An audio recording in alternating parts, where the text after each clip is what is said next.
간단하게 청중과 또 행사 후에 영상으로 만나보시게 될 시청자 여러분께 인사 부탁드립니다. 먼저 도종환 시인님. 네, 여러분 반갑습니다. 아침부터 이렇게 계속 자리를 지켜주시고 있어서 감사드리고요. 오늘 행사의 마지막 자리에 정지아 소설가와 함께 나오게 되었습니다. 저희가 이 행사에 도움이 되는 자리, 도움이 되는 시간이 되어야 하는데 그렇게 될지 모르겠습니다. 여러분 반갑습니다. 네, 다음으로 정지아 작가님도 인사 부탁드립니다. 네, 저는 이렇게 진지한 학술 대회는 처음 와보는 것 같은데요. 선배님을 믿고 가만히 잘 따라가 보겠습니다. 만나서 반갑습니다. 네, 진지한 학술대회라 하셨는데 조금 진지함을 풀어보기 위해서 혹시 토착어로도 인사해 주실 수 있는지 여쭙고 싶은데요.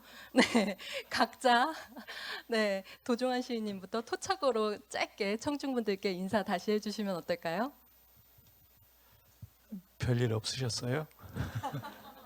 충청도 사람이라서 충청도 사람들끼리 만나면 저도 사투리를 많이 쓰고 강연을 많이 다니는데 강연 끝나고 나면 이렇게 충청도 말을 많이 하세요라고 하는데 저는 별로 의식을 못 하는데 사람들이 그렇게 말을 하는 것을 자주 듣습니다. 잘 지내시죠? 네, 훨씬 마음이 편안해진 것 같습니다. 이어서 정재 작가님. 저는 그래서는 사투리를 많이 쓰는데요. 저는 시티걸입니다. 그래서 사투리를 흉내는 낼 수 있는데 인사는 어떻게 해야 될지 전혀 모르겠어요. 안녕하세요. 서울 사람입니다. 네, 감사합니다. 네, 일단 지금 제 왼쪽을 보시면 Q&A 보드가 이렇게 세워져 있는데요. 이게 다 사전 참가 등록과 한 달 전부터 진행된 작가와의 대화 이벤트를 통해 작가님들 앞에 도착한 질문들이에요. 굉장히 빠른 시간 동안에 많은 질문들이 모여서 우리 주최 측에서 엄선하는 과정에 많은 시간과 고민이 필요했다는 말씀을 꼭 전해달라고 그렇게 해주셨습니다. 이제 본격적인 작가님들과 대화를 나누기에 앞서 두 분이 준비해 오신 작품 낭독을 들어보도록 하겠습니다. 먼저 도종환 시인님의 작품을 만나볼 텐데요. 낭송하실 시는 사랑방 아주머니, 깊은 가을, 3시에서 5시 사이를 준비해 오셨습니다. 도종환 시인님 세 편의 시를 연달아 낭송해 주세요. 세 편을 동시에 쭉, 네. 쭉 다 읽어요? 네. 우선 한 편만 읽을게요. 그렇게 시를 한꺼번에 다 읽어버리면 근데 정재 작가님이 소설이 한 편이기 때문에 네, 호흡을 맞춰야 됩니다.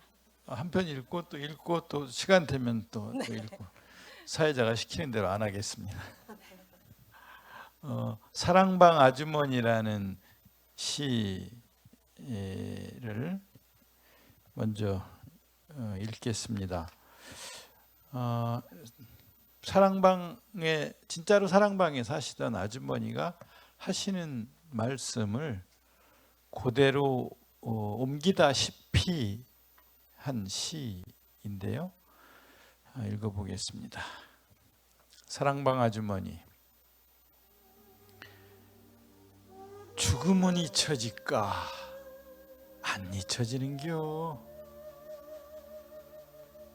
남들이사 허기 좋은 말로 날이 가고 달이 가면 잊혀진다 하지만 슬플 때는 슬픈 대로 기쁠 때는 기쁜 대로 생각나는겨. 살면서야 잘 살았던 못 살았던 새끼 낳고 살던 첫사람인데 그게 그리 쉽게 잊혀지는감? 나도 32에 혼자 되어서 오남매 키우느라 안 해본 일 없어.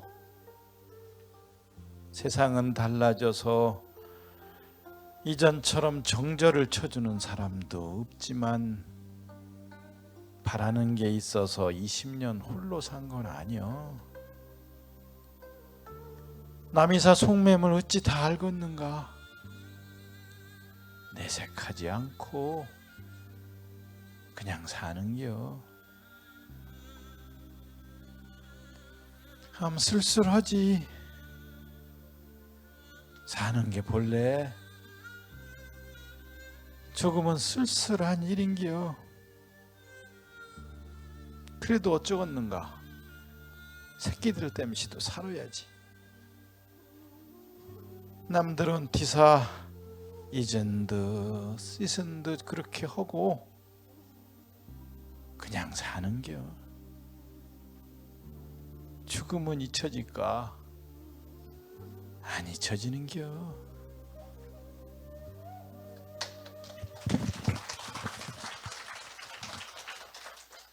네, 음악이 이렇게 잘 어울릴지 몰랐습니다. 사랑방 아주머니를 화자로 한 첫 번째 시는 충청도 방언을 그대로 구어적 어투에 담아내고 있어 고백으로서의 속내가 더 절절하고 진실되게 펼쳐지는 느낌입니다. 이어서 도종환 선생님께서 지정해 주신 순서대로 정지아 작가님의 화제작인 아버지의 해방일지의 일부분을 들어보도록 하겠습니다. 부탁드립니다. 이게 시인 분들 뒤에 낭송하면 손해 보는 것 같아요. 시인들은 소설가보다 훨씬 감성적이셔가지고 어머 어쩌면 저렇게 천연덕스럽게 연극하듯이 잘 읽으실까 싶은데 소설쟁이들은 아마 조금 더 이성적인 것 같아요. 그래서 들으시기는 훨씬 안 좋을 것 같습니다. 죄송합니다. 네, 그럼 이성적인 시티걸 정지아 작가님의 낭독 들어보도록 하겠습니다. 1974년 여름, 그러니까 내가 10살 되던 해였다. 방학 중이었을 것이다. 어머니가 부채질을 해줘도 땀이 식지 않는 그런 날이었다. 견디다 못한 우리 식구는 찐감자 몇 개를 바구니에 담아 다리 밑으로 나갔다. 물가는 한결 시원해 다리 그늘 아래는 어지간한 더위도 견딜만 했기 때문이다.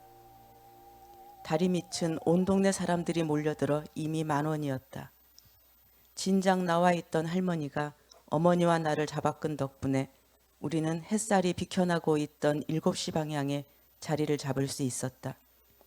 남자들의 권위가 하늘을 찌르던 시대였으나 그래도 그늘은 아이와 여자들의 차지였다. 그늘에 간신히 몸을 걸치고 다리에는 땡볕을 맞고 있던 한씨 아저씨가 연신 부채질을 하며 한마디 했다. 미국도 시간이 더운갑사잉. 물에 뛰어들려고 훌렁훌렁 옷을 벗던 아버지가 무슨 소린가 하고 돌아보았다. 못 들었는가? 퍼벅인가 무엇인가 유명한 여류 작가가 카메라 앞에서 지 머리에 총을 쏴갖고 죽어버렸다둥마. 하도 더운 게 미쳐버렸는갑제. 가만히나 있지. 틀린 것 못 참는 아버지는 퍼벅이 누군지 귀신같이 알아들었다. 뭔 소리여? 퍼벅은 작년에 늙어서 죽었는데. 돌이켜보니 그 시절엔 낭만도 있었다. 시골 무지렁이들 입에서 펄벅에 죽음이 오가다니. 아무튼 할머니 옆에서 삶은 감자를 먹고 있던 작은아버지가 고개를 번쩍 들었다. 그늘 밑이었는데도 나는 작은아버지의 얼굴이 막 농약 친 고춧잎처럼 반짝거린다고 생각했다. 오늘 조선일보에서 나가봤구마. 그 시절 자전거 탄 우체부가 신문을 배달하는 반내골에서 오늘 신문이란 당연히 전날 신문이었다.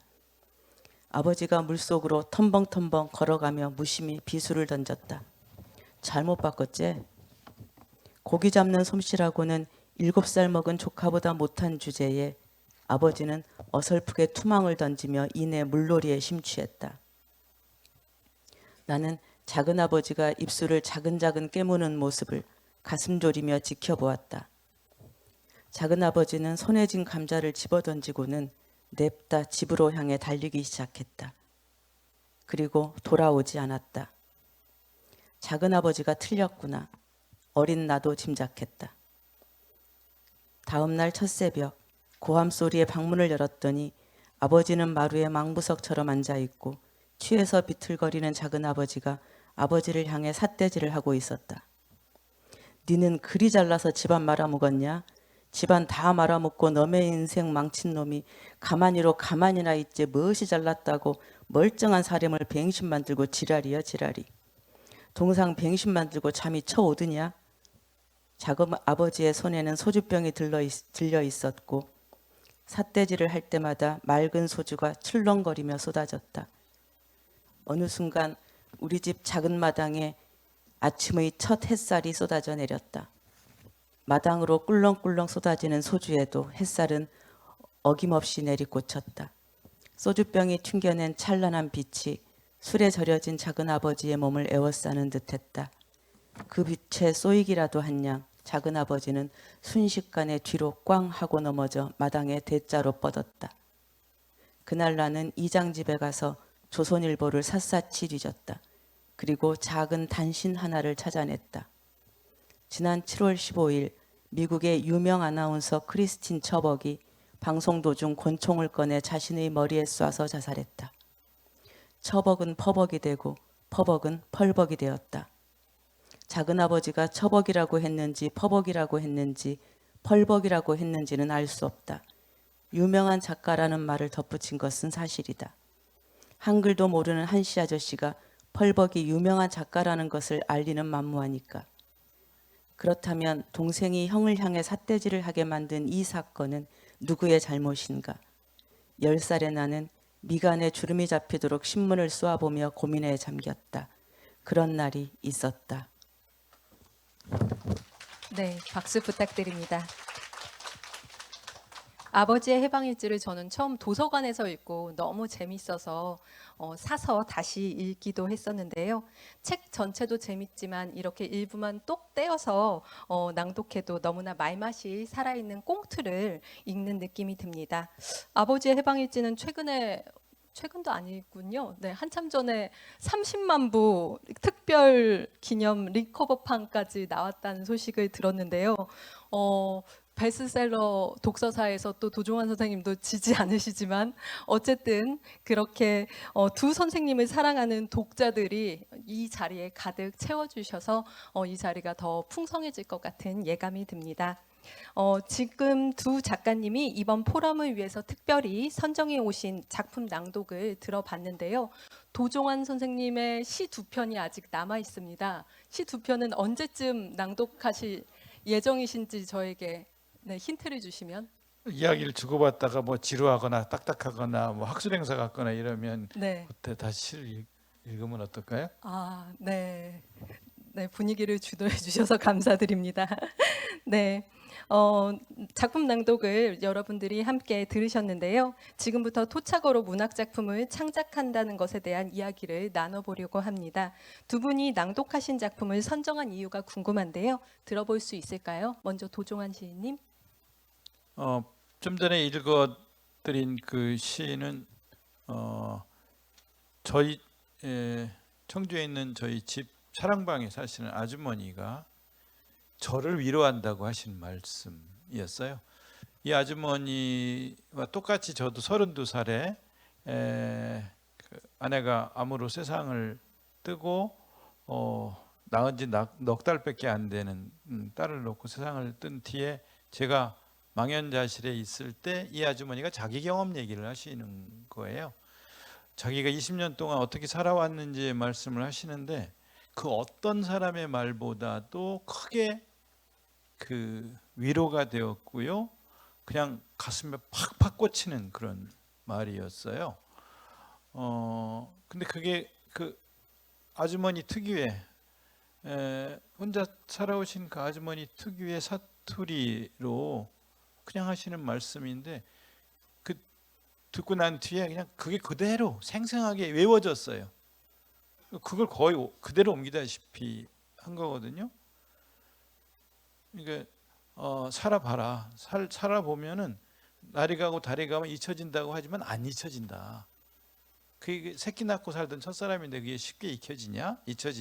안 잊혀진다. 그렇지만 남들한테는 잊은 듯 씻은 듯 잊은 것처럼 씻은 것처럼 그렇게 하고 사는 거다. 그게 삶이지. 그냥 사는 게요. 산다는 게 그냥 산다는 걸 뭘 복잡하고 길게 논리적으로 막 설명하면서 위안과 힘과 용기를 주는 게 아니라 그냥 사는겨 이렇게 하시는 말씀, 그게 아주 생생하고 절절하게 가슴에 와 닿고, 그리고 아 그렇게 사는 거구나, 나만 그런 게 아니라 다른 분들도 이미 저렇게 사신 분이 있고 그게 인생이지, 이제 그런 생각을 하게 하는 그 우리보다 한 세대 위 어머니 아버지 세대에 사신 분들의 툭툭 던지는 말씀 속에는 삶의 깊고 아픈 지혜가 농축되어 있다는 생각이 들어요.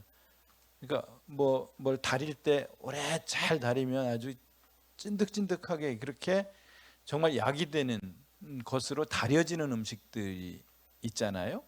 근데 어른들의 말씀 속에는 그렇게 그 잘 다려져서 농축된 것 같은, 그 뭐가 농축됐냐면 삶의 지혜. 근데 그 삶이 행복한 삶이 아니라 살면서 느끼던 아픔과 어려움과 한스러움과 해결되지 않는 그런 그런 일들의 연속, 이런 것들이 삶 속에서 깊은 지혜를 그 농축해 갖고 툭툭 던지신단 말이죠. 정지하 소설에도 그런 게 수두룩하게 나오잖아요. 그 어른들이 툭툭 하시는 말씀, 지어고 토차고로 우리한테 던지는 말씀 속에는 삶의 깊고 아픈 지혜들이 들어있다. 그게 토차고다. 그 말씀을 이제 드리려고 이런 시를 읽었습니다. 네, 말씀 감사합니다. 말씀 듣다 보니까 도종환 선생님의 뇌가 구술체록을 할 수 있을 정도의 녹음기의 성능을 가지고 있다라는 것에 또 놀라기도 하게 되는데요. 네, 정지아 선생님께도 네, 말씀 여쭙고 싶습니다. 작품을 낭독하신 것들을 선정하신 이유가 있을까요? 네, 저는 오래전부터 사투리로 된 소설들을 좀 많이 썼었습니다. 어떤 단편은 아예 처음부터 다 그 사투리 독백체로 쓴 적도 있고요. 그런데 이 작품을 골랐던 이유는 저는 사실은 구례 사람이긴 하지만 구례에서 산 세월보다 서울에서 산 세월이 더 길었고요. 또 어떨 때는 구례는 지금도 전근대입니다.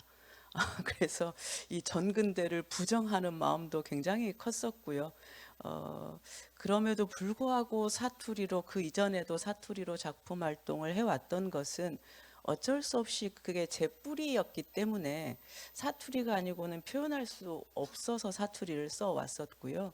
제가 이제 2011년에 어머니 때문에 어쩔 수 없이, 제가 원해서가 아니고 구례를 좋아해서가 아니고 어쩔 수 없이 구례로 내려가서 살게 되었는데요. 그러면서부터 여러 가지 제가 이렇게 깨우친 것들이 되게 많습니다. 그 중에서 제가 이 대목을 골랐던 이유는요, 저에게 고향은 굉장히 아픈 곳이었고, 왜냐하면 구례라는 데는 지리산 자락이라서 여순의 그늘이 아직까지도 드리워진 곳입니다. 그래서 저는 고향이라는 게 비극으로만 생각이 들었었거든요. 근데 이렇게 나이 들어서 내려가 보니까요, 저보다 훨씬 힘들었던 할매들이 너무 씩씩한 거예요.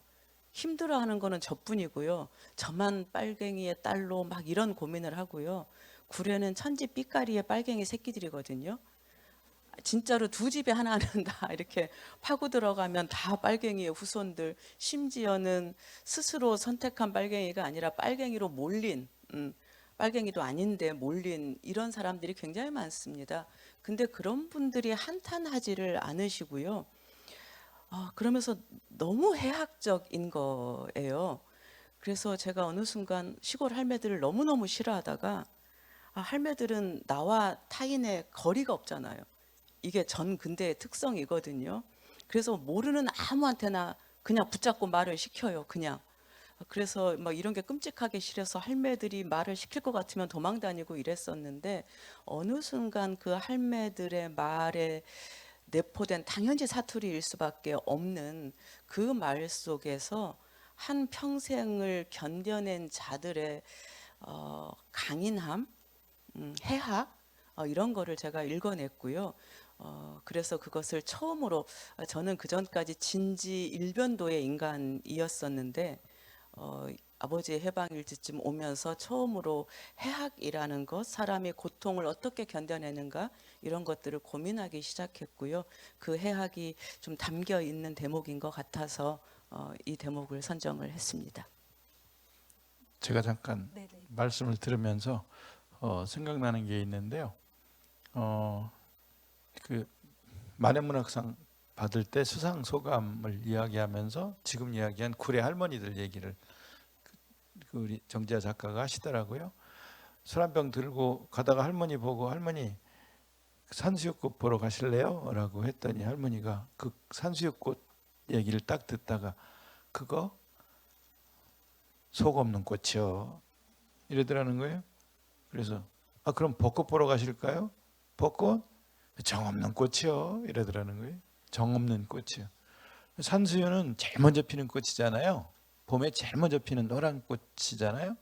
그 남이 알아주든 안 알아주든 뭐 봄이 되었든 안 되었든 상관없이 지가 제일 먼저 핀단 말이에요. 그거 참 속 없는 꽃이죠. 벚꽃은 참 이쁘고 막 사람들이 몰려와서 축제하고 막 이러지만 흐르륵 져버리잖아요. 좀 막 더 사랑하고 싶은데 그냥 휘르륵 가버린단 말이에요. 근데 그렇게 설명하지 않고 그참 정 없는 꽃이요 이러더라는 거죠. 이 할머니들이 얼마나 지혜로운 분들이에요. 그냥 한 단어로 그냥 딱딱 무슨 얘기하면 듣자마자 빡빡 정리를 해버린단 말이죠. 그게 좀 전에 제가 말씀드린 농축된 언어들이란 말이에요. 삶을 딱 보고 직관으로 딱 해석하고 딱 한마디로 정리해버리는 그게 토착어, 이른바 사투리, 지역어에 그게 들어있는데 그 지역어를 말하는 할머니들의 그 삶이 녹아있는 언어들이라는 거죠. 그게. 그런 언어들을 만나니까 이 정지아 작가 같은 사람이 그 지리산 자락의 구례에서 아버지 해방일지 같은 것들을 쓰게 됐다고 저는 생각해요. 이 정지아 작가하고 같이 북한에 간 적이 있어요. 북한 작가들하고 작가대회를 하러 갔는데 한 300명이 모였어요. 남북의 작가들이. 우리 남쪽 작가들이 북의 작가들을 만나서 막 하고 싶은 얘기도 많고 책도 주고 싶고 뭐 막 북쪽 작가들 소식도 알고 싶고 막 이런데요. 북쪽 작가들의 남쪽 작가들에 대한 관심은 딱 한 가지예요. 정지아예요. 정지아만 좋아해요. 정지아 외에는 나머지는 그냥 웃음아발의 작가들인 거예요. 그냥 뭐 얘기하면 정지아 작가라면 모를까 뭐 이런 식이에요. 그러니까 우리가 주는 책도 그 뭐 자본주의 사회에 뭐 무슨 다 좀 이렇게 좀 나쁘게 얘기하면 그 뭐 자본주의 물든 쓰레기 같은 작품들은 뭐 안 읽어도 되는 작품들이고요. 정지아가 와 있다는 것에 대해서 너무 좋고 흐뭇한 거예요. 북쪽 작가들은 그런 정지아거든요. 근데 그런 빨치산의 딸 정지아, 진지하기 짝이 없는 정지아가 아버지 해방일지를 쓴 걸 보고 저는 너무 좋았어요. 너무 진짜 정지하다. 정지하는 이래서 정지하다. 이런 생각이 들고 이렇게 훌륭할 수가 있나. 이 장례식장에 모인 그 수많은 사람들을 통해서 화해하잖아요. 사실 방금 전에 읽은 동생도 사실 형을 어렸을 때는 얼마나 좋아했던, 형이 얼마나 자랑스러웠던 동생이었어요. 근데 왼수가 돼버리죠. 그 비극적인 분단의 역사 속에서 그냥 평생 원수처럼 됐지만 화해하잖아요. 따뜻하게 화해하잖아요. 끌어안고 그 유고를 거기 모이는 모든 사람들의 이야기를 하면서 사람을 어떻게 모아야 하는가, 세상을 어떻게 모아야 하는가, 역사가 도대체 뭔가 이런 것들을 다 장례식장에 불러 모아서 화해하게 하는 이게 작가의 역할이죠. 이게 소설가의 역할인데 그거를 토착어에다 담아내는 거예요. 그래서 더 생생하죠. 토착어에 담아내니까 더 리얼리티가 더 생생하게 살고 아버지 시대 이야기를 정말 우리한테 절절하게 다가오게 그렇게 이야기를 한단 말이죠. 이게 구례 할머니들 할아버지들의 언어의 힘이다. 그런 생각을 했어요. 너무 길게 얘기했죠? 아닙니다. 아버지의 해방일지의 뒤에 추천사를 보면 김미월 소설가가 긍께 정지하제라고 그렇게 추천사를 마무리한 구절이 있는데 도종환 선생님의 말씀을 들으니까 그 구절이 다시 떠오르는 것 같습니다. 토착어로 문학하기에 대해서 오늘 함께 이야기를 나누고 있는데요. 작품 속에 사용된 토착어가 선생님들의 작품에 미치는 영향 같은 것들을 어떻게 생각하시는지 여쭙고 싶습니다. 네, 또 이제 지적인 질문이 신앙송 하실 건가요? 들어왔는데요. 그 정서적으로요. 저 같으면 그 제 시에 그 토착 정서, 토착 언어가 들어올 때도 있고 토착 정서, 충청도 정서, 그 비산비야의 지형이거든요. 충청도에는 아주 높은 산도 없고 아주 넓은 들도 없는 그런 그 바다도 없는 그런 내륙 지방이에요. 그 지역에 살면서 어떤 때는 신라 땅이었다, 어떤 때는 백제 땅이었다. 저 충주 지역은 또 고구려가 또 거기까지 내려왔다. 이 단양 이런 데까지 그런 곳에 오랫동안 살면서 말끝을 정확하게 말하지 않고 흐리고 말끝을 흐리거든요. 자기 의사를 정확하게 말하기 전에 내 앞에 서 있는 사람이 백제 피가 흐르는 사람인가 신라 쪽에서 온 사람인가를 천천히 살펴가면서 그 정확하게 말하지 않고 그냥 얼버무리는 그 어투가 충청도 어투인데요. 충청도 정서, 충청도의 그 자연 풍경, 정경 이런 것들이 제 시에는 이렇게 그 자연스럽게 스며들어와 있어요. 그리고 그렇게 말하는 게 편해요. 편하고 그렇게 쓰고 나면 내 얘기를 한 것 같은 그런 느낌이 들어요. 근데 혹시 다만 우리 모두가 다 표준어로 학교 교육을 받고 표준어를 사용하는 것에 길들여져 있는지 수십 년 된 사람들이 충청도 정서로 이야기하는 그 내 시를 긴장감이 떨어지는 느슨한 시로 받아들이지 않을까 하는 걱정을 하면서도 충청도 언어, 충청도 정서로 시를 쓰지요. 그럼 긴장감이 있는 토착어는 또 따로 있나요? 충청도 말과 다른? 정지용 시인이나 오장환 시인의 시에 보면 충청도 언어들이 들어가 있으면서도 적재적소에 잘 자리 잡고 있다라는 생각이 드는데 나도 그렇게 쓰고 있나 그런 걱정을 시 쓴 지 4, 50년이 돼도 늘 쓰고 나면 걱정을 하지요. 제가 한번 읽어볼 테니까 그게 충청도 정서가 충청도 언어, 충청도의 느낌, 정서 이런 것들이 시에 반영이 되어 있나 한번 들어보세요. 그럼 제가 읽어볼게요. 네, 충청도 정서를 대표해서 도종환 시인님이 시를 낭송해 주시겠습니다.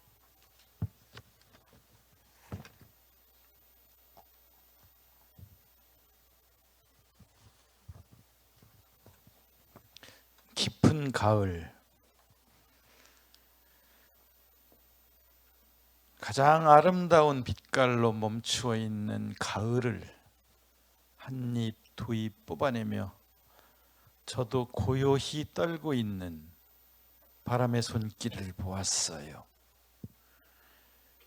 생명이 있는 것들은 꼭 한번 이렇게 아름답게 불타는 날이 있다는 걸 알려주며 천천히 고로쇠 나무 사이를 지나가는 만추의 불꽃을 보았어요. 억새의 머릿결에 볼을 부비다 강물로 내려와 몸을 담그고는 무엇이 그리 좋은지 깔깔댈 때마다 튀어오르는 햇살의 비늘을 만져보았어요. 알곡을 타내주고 편안히 서로 몸을 베고 누운 볏짚과 그루터기가 두런두런 이야기를 나누는 향기로운 목소리를 들었어요. 가장 많은 것들과 헤어지면서 헤어질 때의 모습을 보이지 않으려고 살며시 돌아눕는 산의 쿨럭이는 구릿빛 등을 보았어요. 어쩌면 이런 가을날 다시 오지 않으리란 예감에 까치발을 뛰며 종종 되는 저녁 노을의 복숭아빛 볼을 보았어요. 깊은 가을, 마애불의 흔적을 쫓아 휘어져 내려가다 바위 속으로 스미는 가을 햇살을 따라가며 그대는 어느 산기슭 어느 벼랑에서 또 혼자 깊어가고 있는지요. 네, 박수 부탁드립니다. 충청도의 가을은 이렇게 깊군요. 네. 그럼 구례의 가을도 궁금하기도 한데요. 토착어로 문학하기 이야기를 나누고 있습니다. 작품 속에 사용된 토착어가 작품에 어떤 영향을 미치고 있는지 구례 전라도 사투리를 통해서 또 정재 선생님이 이야기해 주실 있는 부분들이 있을 것 같은데요. 네, 말씀 부탁드립니다. 네, 사실 사투리를 쓰면 독자들이 현저히 줄어듭니다. 못 읽어가지고요. 그럼에도 불구하고 사투리를 쓸 수밖에 없었던 이유들이 있는데요. 말씀하신 대로 각 지역어들은 지역의 역사와 지역의 뭐 자연과 이런 모든 것들의 반영입니다. 이를테면 전라도 말은 억양은 경상도에 비해서 나긋나긋하지만 말은 내용은 훨씬 셉니다. 그 욕을 들어보면 압니다. 경상도 욕은 굉장히 단순합니다. 전라도 말은 낭창낭창한데 내용은 피가 낭자합니다. 저 창시를 끄집어내 갖고 뭐 어떻게 해가지고 석 달 열을 젖을 담가서 어떻게 해묵어 불란다. 뭐 주로 내용이 이렇습니다. 그게 아마 들은 넓고 그래서 착취는 어디보다도 강했던 이런 것들의 자취가 언어 속에 남은 거라고 생각하는데요. 이 언어는 사실은 정서적인 거라서 진짜로 무엇으로 대체되지 않습니다. 제가 아버지의 해방일지에 한꾼에라는 말이 나오거든요.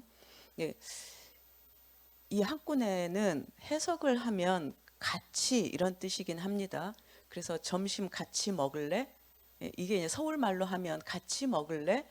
이건데요. 안 먹으면 말고 이런 뉘앙스로 읽힙니다. 서울 이렇게 표준어로 쓰면요. 근데 전라도에서는 한꾼에 묵을래라고 하는 법이 없습니다. 한꾼에 묵세. 이거는 그냥 끌어안아서 더불어 함께 가자는 뜻으로 읽힙니다. 그래서 이게 해석으로는 비슷한 어휘이긴 하지만 대체되지 않는 언어들이라서 어찌할 수 없이 제가 이렇게 사투리를 쓰고 있는 것 같고요.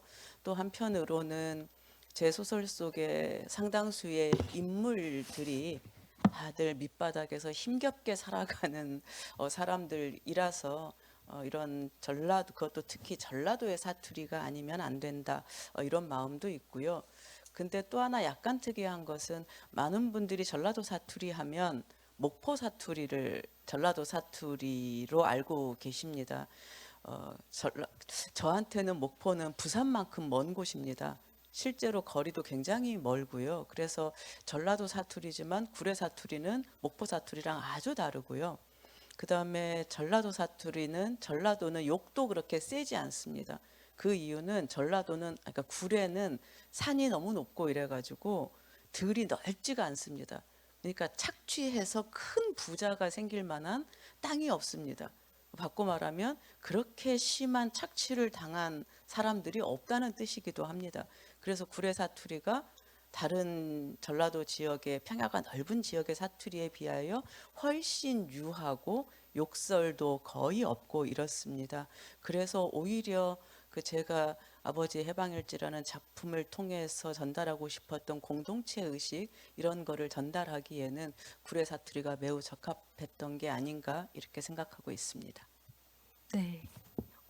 세다고 뭐 욕을 해도 세게 한다고 그랬는데 그 아버지 해방일제 그 아버지가 하시는 말씀 사람이 오죽하면 그러겠냐 그런 그 사람이 오죽하면 그러겠냐. 오죽했으면 사람이 그러겠는가. 당하고 나서도 저 뭐죠, 소쿠리 팔러 온 여인한테 당할 때도 그러고, 평상시에 아버지가 하시는 그 말씀은 세다기보다 사실 이런 말이 그 구레 사람을 다 끌어안는 대표적인 그 어조의 말 아닌가?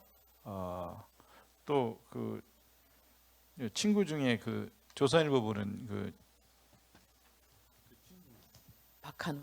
예, 그래도 사람은 걔가 제일 나아야.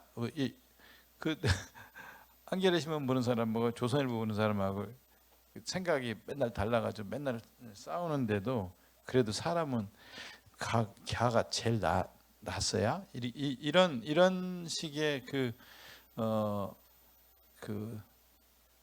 사회주의자이면서도 그 또 근본주의자이기도 한 아버지의 그 언어, 이 구레 사투리를 보면 가장 많이 그 용서하고 그 포용하고 하는 그런 언어가 구레 언어 아닌가 하는 생각도 들게 한다고 저는 생각했어요. 네. 두 분 말씀을 들으니까 까미의 말이 생각이 나는데요. 큰 일은 원칙을 지키고 그리고 작은 일은 연민으로 충분하다. 뭐 이렇게 이야기해준 말이 문득 떠올랐습니다. 토착으로 문학하기 사회자로서 도종환 시인님이 오늘 너무나 열일을 하고 계시는데 시 한 편도 또 낭송해 주실 건가요? 지금요? 아니요. 언제쯤 하실 예정이신가요? 뭐 지금 시간이 얼마나 남았어요? 이제 시간이 6시까지잖아요. 조금 오늘. 저희 6시 20분까지인데요. 그러면 예. 좀 킵해둘까요? 네네. 네, 알고 있어야 할 것 같아서 여쭤봤습니다. 하나 질문 드리고 싶어요. 어떤 작가의 어떤 토착어에 영향받으면서 문학의 아름다움을 느끼셨는지 궁금합니다. 먼저 정지아 작가님 먼저. 저는 제가 충청도를 되게 좋아해요. 충청도 작가를 이문구 선생님을 제일 네. 좋아하고요. 이문구 선생님 작품에서 가장 많은 영향을 받지 않았을까 생각합니다. 전라도 사투리로 따지면 박상용 선생님의 죽음의 한 연구도 매우 좋습니다. 문장으로 따져 보면.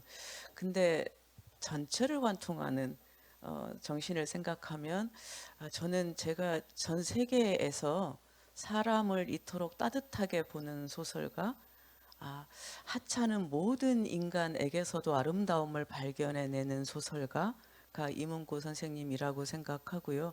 그 선생님의 소설은 대천의 사투리가 아니고서는 표준어로서는 도저히 표현할 수 없었다라고 생각합니다.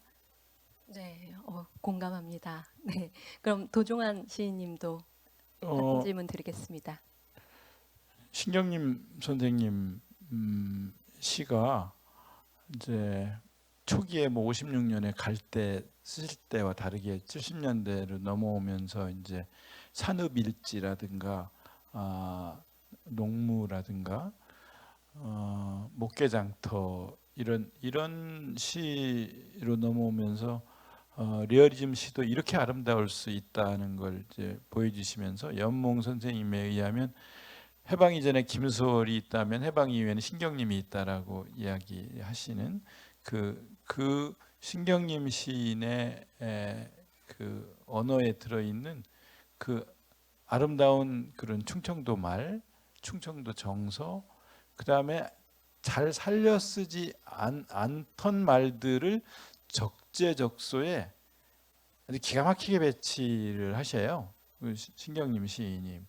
뭐 그냥 우리가 길 이렇게 할 때 길이라고 안 하시고 그 길도 요게 뭐 벼룻길 이렇게 표현하시고, 그냥 어디 방에서 하룻밤 묵어 갔다는 얘기를 할 때도 복롯방 요렇게 그런 어휘들이 들어가서 시를 아주 풍성하게 만들고 따뜻하게 만드는 그런 언어를 잘 쓰셔요.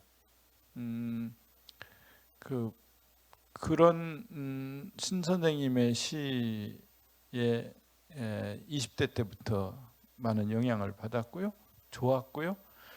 그리고 선생님 같은 시를 쓰고 싶었는데 어느 때인가 보니까 너무 따라하는 것 같아서 이거 안 되겠다. 이러다가 이거 아류도 아니라 이건 그보다 못한 시를 계속 쓰게 될지도 모른다 하는 생각이 들어서 내 시는 내 시 같은 시여야지 뭐 이런 생각을 혼자 하기도 할 정도로 신 선생님의 시를 좋아했어요. 네, 말씀 감사합니다. 두 분 말씀을 듣기에 시간이 참 부족하다는 생각이 드는데요. 남은 시간이 길지 않지만 여기 보시는 바와 같이 많은 분들이 두 분께 여쭈고 싶은 질문을 이렇게 붙여주셨어요. 그래서 지금부터는 작가님들과 묻고 답하는 시간을 좀 가져보려고 합니다. 여기 정말 많은 질문들이 있는데요. 시간 관계상 모든 질문을 다루지는 못하는 점 양해 부탁드립니다. 네. 먼저 도종환 시인께 제가 질문을 하나 드리고 싶은데요. 앞으로도 작가들이 토착어로 창작을 이어가기 위해 필요한 사회적 지원은 무엇이 있을까요?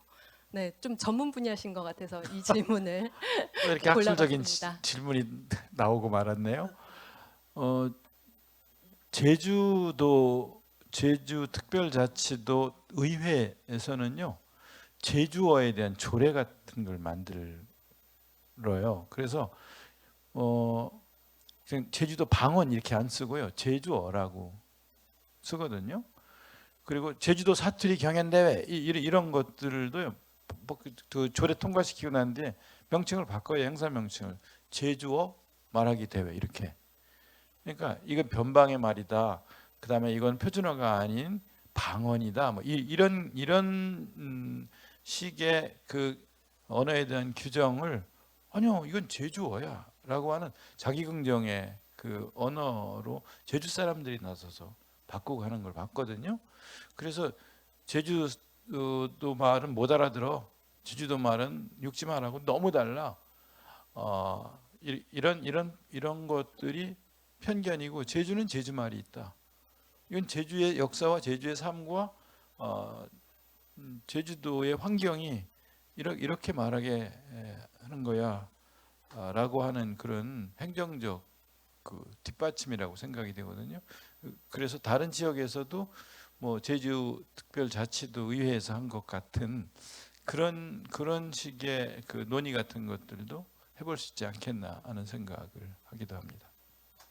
네, 감사합니다. 원래는 두 분이 여기에 있는 포스트잇을 직접 뜯으면서 이렇게 진행을 하려고 했었는데요. 정지아 선생님 거리가 꽤 있으시죠? 그냥 제가 대행을 할까요? 네, 좋습니다.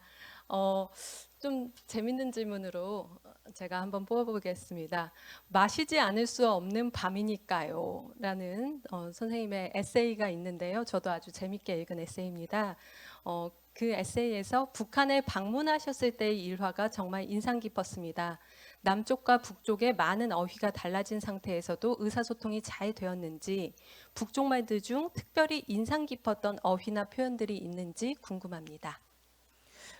일단 그 아까 선배님 말씀 중에 좀 바로잡아야 될 부분이 북한 사람들이 저만 찾았던 이유는 제 책밖에 본 게 없어서 그렇습니다.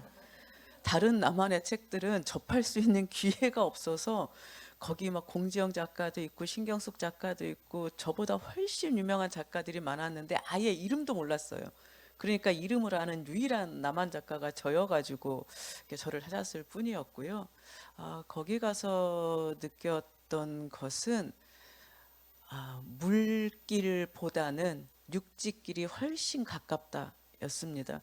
제주도 말은 지금 들어도 외국어 같을 때가 많습니다. 근데 북한 말은 이제 모르겠습니다. 막 축구 경기 해설 이런 거를 보면 그 외국어를 다 이상한 방식으로 번역을 했기 때문에 그런 건 못 알아들을 수 있겠습니다만은 아마 선배님도 똑같이 느끼셨을 건데 의사소통에 아무 문제 없습니다. 뭐 이를테면 단고기, 이제 개고기를 단고기라고 하는데요. 그것도 이렇게 대충 보면 짐작이 가고요. 그래서 의사소통에 아무 문제가 없었고 거기에는 사실은 언어가 해방 후 거의 70년 뭐 이렇게 분단 이후 70년 가까이 지났지만 아직도 크게 달라지지 않았다고 생각했고요. 두 번째는 이게 드라마나 영화나 소설의 영향도 굉장히 큰 것 같습니다. 제가 부산 사투리 다 알아먹거든요. 이게 조폭 영화의 힘입니다. 한국 조폭 영화는 다 사투리가 부산말 아니면 목포말입니다. 그래서 서로가 대충 귀로 들으면 다 이해가 돼요. 그래서 사실은 그 뭐 문화 예술 다양한 분야에서 이런 토착어들을 서로 사용하는 것이 좋겠다 이런 생각이 들고요. 아까 어떤 선생님께서 이제 표준어의 필요성을 자꾸 말씀을 하셨었는데요. 저는 그렇기 때문에 토착어가 더 중요하다 이런 생각을 하거든요. 우리 사회는 어쨌건 이제 근대화되는 과정에 다 의견 통일을 위해서 표준어 이런 것을 주장해 왔는데 그러다 보니까 모든 것이 중앙 집중화되었습니다. 바꿔 말하면 서울이 대표하는 자본주의의 돈, 자본이 가장 큰 중요한 가치로 등장을 했고요. 그래서 요즘은 시골 애들도 사투리를 안 씁니다.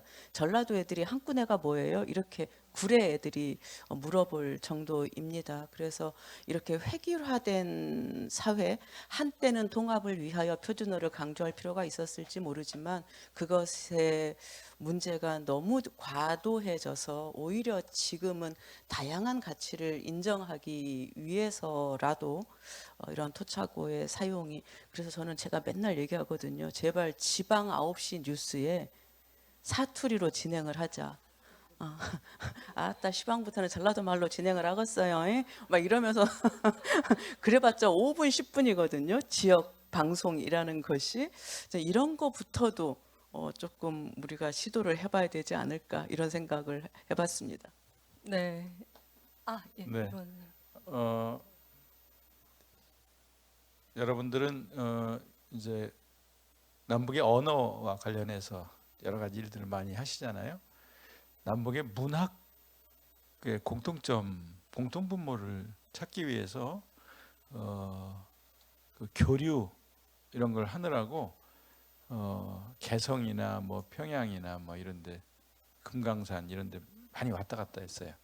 그 6.15 민족문학인 협회를 만들어서 같이 남북이 통일문학이라는 책도 내고 책에 실을 원고를 정하기 위해서 남쪽 작가들의 작품을 북쪽 그 편집위원들이 읽고 북쪽 작가들의 작품을 남쪽 편집위원들이 읽으면서 서로 동의할 수 있는 작품들을 찾아내고 그래서 뭐 예를 들어서 통일문학 1호에는 그 남쪽 작가들 작품 중에 이청준의 눈길 요 작품을 북도 전적으로 다 실는 거에 동의한다라고 했고 또 남쪽에서는 북쪽 작가 정아무개 작가의 우리 선생님 이 정도는 뭐 아주 좋은 작품이라고 생각한다. 이렇게 작품을 하나씩 동의해가면서 통일문학이라는 잡지에 시, 소설, 평론들을 실어나가는 작업을 하기 위해서 교류를 막 했는데 그 교류하는 과정에서 언어 갖고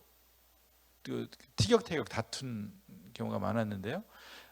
우리는 모국어라고 쓰는데 북에서는 모국어란 말을 못 알아듣고 조국어라고 이제 쓰더라고요. 그 조국어가 뭐냐, 모국어는 또 도대체 뭐냐 이래가지고 막 옥신각신하면서 몇 시간씩 다투기도 했었고요. 남북 단일팀 이런 거 논의할 때도 우리는 단일팀이라는 말을 쓰고 북은 균일팀이라는 말을 써서 그거 갖고 막 합의가 안 돼가지고 막 다투기도 했었는데요. 그 말을 듣고 난 뒤에 이효덕 선생님이 한 팀이라고 하면 되지, 한 팀이라고 하면 돼 이렇게 말씀하셔서 막 우리 웃은 적도 있는데요. 언어가 초기에 그 교류 남북 문학 교류 초기에는 그 서로 사용하는 언어가 다른 것 같고 티격태격하고 그 갖고 뭐 말싸움도 하고 그랬지만 얼마든지 그것들의 합의점이라고 할까요? 또 뭐가 다르고 뭐가 같고 우리가 하는 말 중에 어떤 말은 저쪽에서 받아들이고 어떤 말은 받아들이기를 꺼려하고 또 북쪽에서 사용하는 말 중에 우리가 저 하는 말은 또 뭐고 이런 것들을 쭉 이야기를 쭉 수구이 할 수 있어서 만나서 이야기하면 방법을 얼마든지 찾아낼 수 있고 또 서로 공존하면서 충분하게 대화할 수도 있다라는 것을 그 7번, 10번 만나면서 경험을 했다는 말씀을 보태는 말로 드리겠습니다. 네, 말씀 감사합니다. 아까 이경수 교수님의 기조 강연에서 백석의 시가 나왔었는데요. 정주의 학생들이 답사를 갈 수 있다면 그렇게 낯설어하지 않을 텐데 하는 생각이 발제를 들으면서 들었습니다. 두 분께 시간이 많지 않아서 공통 질문을 하나 드리면서 Q&A 게시판은 마무리를 해야 될 것 같은데요. 다음 세대가 문학을 통해 토착어와 언어 문화를 계속해서 배울 수 있게 하는 방법은 무엇이 있을까요? 라는 미래지향적인 질문입니다. 네, 도종환 선생님께서 먼저 말씀해 주세요. 정지하의 아버지의 해방일지 같은 거 읽게 해야 된다고 생각하고요. 또 한강에 작별하지 않는다에 보면 그 결정적인 장면 같은데 어머니가 딸 자는 방에 들어와서 치매 걸린 어머니가 입에다 손을 넣으면서 막 몸부림치면서 끌어안으면서 도와줍서 막 하는 장면들 절절하거든요. 그런 작품들, 시 소설 작품들을 읽게 하는 것도 방법 중에 하나라고 생각하고요. 또 시에서도 이정록의 시라든가 또 송진권의 시는 송진권 같으면 충청도 그 언어로 그 옥천 말로 다 쓰는 시들이거든요. 그런 시 읽게 한다든가 드라마 중에서 폭삭 소가수다 같은 드라마 저 아주 재밌게 봤는데요. 그런 드라마를 보면서 제주 문화, 제주 사람을 친숙하게 따뜻하게 느끼게 한다든가 뭐 이런 것들을 통해서 뒷세대들도 얼마든지 토착어로 서로 정서적으로 교류하고 가까워질 수 있게 그렇게 할 수 있지 않을까 하는 생각을 합니다. 네, 말씀 감사합니다. 정재하 선생님께서는 아까 방언 뉴스에 대해서도 아이디어를 주셨지만 또 덧붙이실 말씀이 있다면 듣고 싶습니다. 뭐 구체적인 얘기는 이미 선배님께서 말씀을 하신 것 같고요. 저는 좀 창작하는 입장에서 왜 많은 작가들이 토착어를 사용하지 않는가를 생각해 보면 두 가지 측면 때문일 것 같아요. 하나는 가독성이 떨어진다는 게 하나 있고요. 또 하나는 이런 토속어를 사용하고 토속어의 세대, 토속어를 쓰는 세대를 내 소설 속에 담는 것이 이 시대와 소통할 수 있는가? 아마 이게 조금 더 근원적인 문제일 거라고 생각을 합니다. 저도 좀 그래서 어떤 소설에서 뭐 예전에 제가 단편을 쓸 때는 한 3분의 1 정도에서만 사투리를 사용을 했었는데요. 제가 굴에 내려가서 좀 느낀 게 뭐였냐면요. 제임스 조이스가 더블린에 살 때 율리시즈를 못 썼습니다. 더블린을 떠나서 파리로 갔을 때 비로소 아일랜드의 문제를 객관적으로 보고 비로소 율리시즈를 쓸 수 있었다고 하는데요. 저는 사실은 오늘날 우리가 맞닥뜨리고 있는 그 신자유주의 혹은 금융자본주의라고 하든 간에 이러한 시대적 모순에 대한 대안 혹은 해결책이라는 것이 꼭 이 오늘 서울 신자유주의 속에 있는 것 같지가 않습니다. 오히려 어떤 면에서는 낡았을 지역의 이런 작은 공동체가 향유하고 있는 아직까지 보존하고 있는 문화 이런 의식들이 오히려 어떤 새로운 대안이 있지 않을까 이런 생각이 좀 들기도 해서 아버지의 해방일지를 쓰기도 했고요. 앞으로도 좀 한동안은 그런 작업을 하려고 생각을 하고 있는데요. 이 시대에 갇히지 않을 필요가 있다. 근데 실제로 서울에 살고 있으면 서울이 중심 같잖아요. 근데 제가 맨날 얘기하는데 시골에 가면 서울 것들이 어떻게 사는지를 모르겠어요. 맨날 그러거든요. 아니 서울 것들은 맨날 돈을 버는데 맨날 가난해. 맨날 돈이 없대요. 시골 사람들 150, 200만 원 벌면 저금하고 삽니다. 그래서 서울은 사람을 끊임없이 가난하게 만들고 끊임없이 움직이게 만들고 끊임없이 소비하게 만드는 동네인데 이 안에 있으면 이 삶이 너무나 지배적이니까 너무나 당연하게 생각이 들거든요. 이게 시골만 와도 왜 저러고 사는지 모르겠어. 저것들은 농약친 겉보기 좋은 농약친 것들만 먹고 살고 좋은 건 구례 사람들이 다 먹거든요. 그래서 사실은 내가 속한 데를 제대로 보기 위해서는 오히려 좀 떠날 필요가, 멀리서 바라볼 필요가 있지 않은가.